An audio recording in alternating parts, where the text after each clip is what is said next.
The world has become very reliant on refined minerals. Now, the good news is the Trump administration has an extraordinary track record at moving in Trump time, and that's exactly what we're doing. We have signed critical minerals deals with over a dozen countries.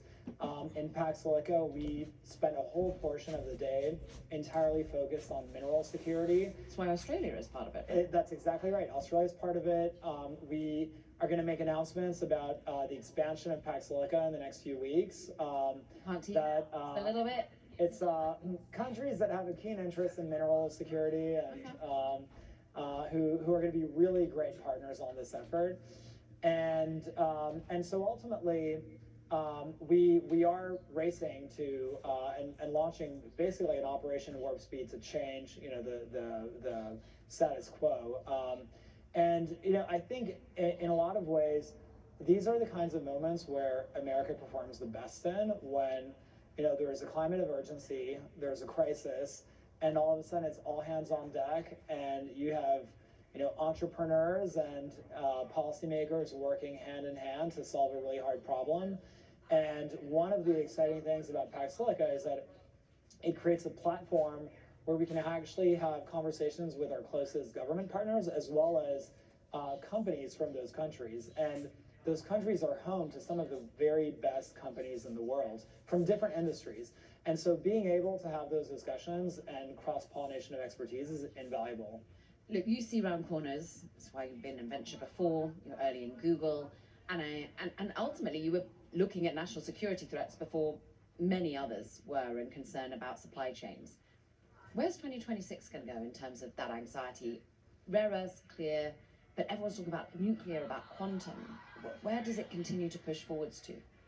So here's why I'm optimistic about us making a lot of progress on all these fronts at the same time. Ultimately, the reason I'm optimistic is because the U.S. government, our approach is not for the U.S. government to do all this in-house.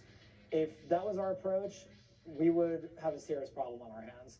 But instead, we're taking a different approach, which is we are putting in place the right kind of incentives that is actually going to allow builders in the private sector to run as fast as they can. And we're doing that through tax incentives. The One Big Beautiful Bill has full CapEx expensing for heavy industrial CapEx investments. We're doing that by rebalancing our trading relationships, which is actually changing the unit economics of CapEx investment in the U.S. because a lot of companies don't want to pay the tariffs, and the U.S. is 30% of global consumption, so it's more economical to build work closer to where you sell in America. We're doing that through deregulation. The president has embarked on a historic campaign to deregulate the American economy, to unleash builders.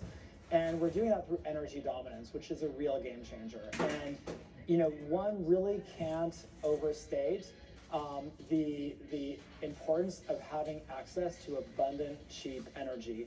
And arguably, this might actually be one of the really big differences between the ROI on CapEx investing in the US versus Europe. There's this interesting study that shows how in the US, energy costs are less than 3 times lower than in Europe, and which is actually a major impediment to CapEx investments, industrial investments in Europe. And so it's really important to bring down energy costs.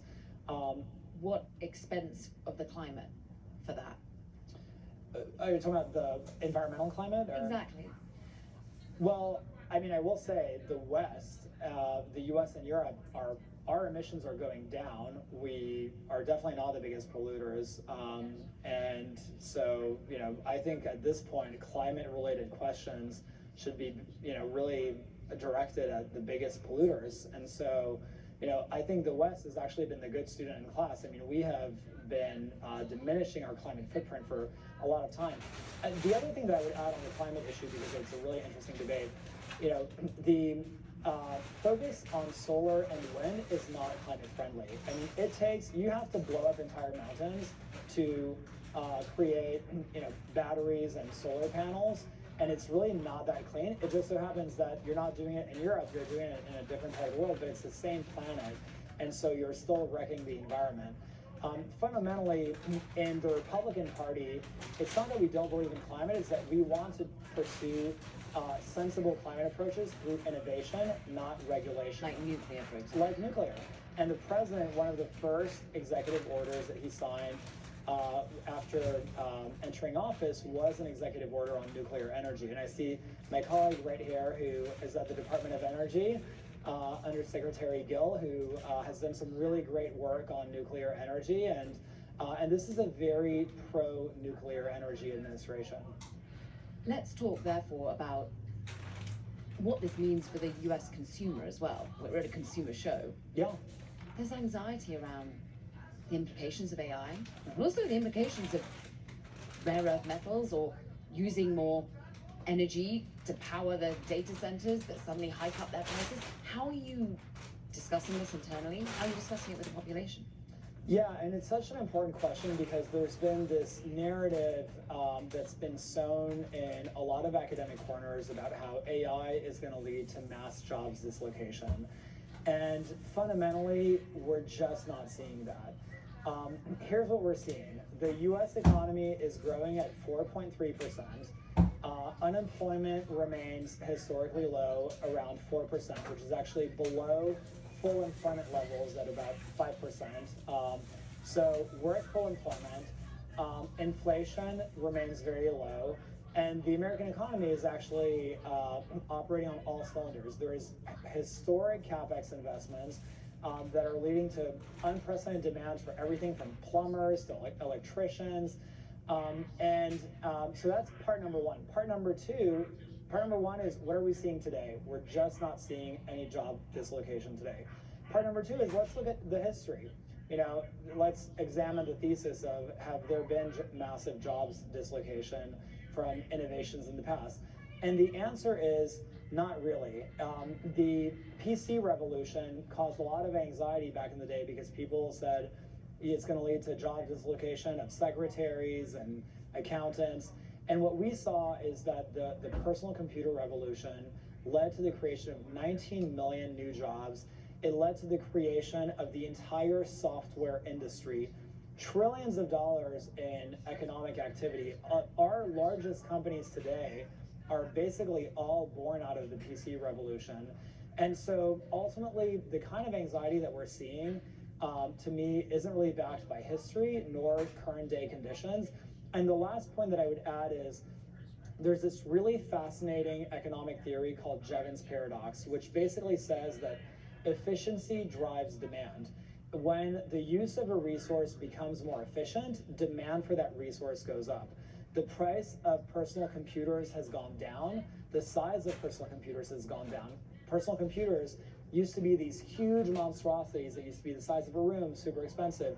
Now you can have a PC in your pocket effectively. And as a result, we actually consume a lot more computers and to do a lot more things. And so fundamentally, if you believe that thesis is true, what you're more likely to see is, if AI actually leads to increases in productivity where humans are going to be able to do a lot more stuff, you're going to see huge economic growth. And I think that's why Elon speculated that you could see double-digit growth before the end of this term, because AI is really going to enable huge gains in productivity. We have about 30 seconds left, but I'll ask a brief one at the end. What about the reskilling then? Is that something that you're thinking about? Because if we need more plumbers, we better train more plumbers, but also we better ensure that I know how to use AI and that my children do and the people years above me do too. I think it's really important for people to learn how to use AI, absolutely. I mean, AI is fundamentally a tool, and so the more people learn how to use it as a tool, the more equipped they'll be to actually be well positioned in the jobs market. I mean, a lot of this is really going to boil down to the ease of navigation of the interface. And so ultimately, I suspect users will migrate to the AI platform that has the most user-friendly interface, that's the easiest to use, and will naturally become more conversant in it. The market has a great way of self-correcting for these things, but you're right. I think, the education system today should absolutely encourage the use of AI as a tool. I appreciate that Mm-hmm. under your remit in the State Department, you've now just gone into the world of education, into the world of energy, and you've also gone into the world with us. As personal opinions, and it's funny because before being confirmed, I was at the Council of Economic Advisors, where I did a fair amount of work on the economics of AI. So this conversation took me back a bit, but it's a pet passion of mine, so I enjoyed it. And I'm so thankful that while others perhaps getting a little bit of food, you gave them so much food for thought, and instead of an espresso and caffeine hit with a bit of an espresso martini. So thank you very much indeed, Jacob Helberg. I so appreciate your time, as did the audience. Thank you. Good morning, everybody. Hello again. If you were just in this room, you're not